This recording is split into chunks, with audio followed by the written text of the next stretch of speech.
Bir kuni erim dedi, ishonsang bir do'stimga qarz berdim. Qarz berdim-u, ham pulim, ham do'stimdan ayrildim. Nomard.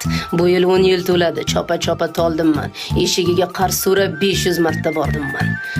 Xotinining oldiga onasi sen borib boq dedim. Biling, dunyoda eng zo'r savob qarz bermoq.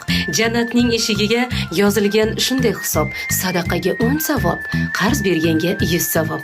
Dadasi hikmatlarda qarzdorni boyishin kut degan, faqir bo'lsa qistamay qarz baridan o't degan. Erim dedi, hozir boy qarzni bermaydi nomard. Mashina hovli olib uy qurdi qavat-qavat. Qo'rqib ketdim, yo tavba, bu qandayin jaholat? O'lsa shuncha qarz bilan oxirati halokat.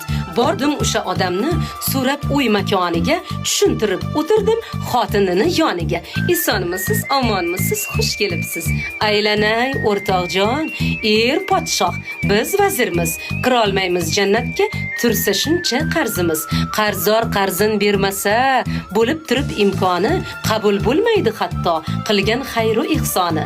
Siz esa uy quribsiz, mashina olibsiz, mana qarz berishni o'rniga to'y qilyapsiz yana. Bilaman, erga yetmas kuchimiz, ammo har ne holatda yo'l ko'rsatmoq burchimiz.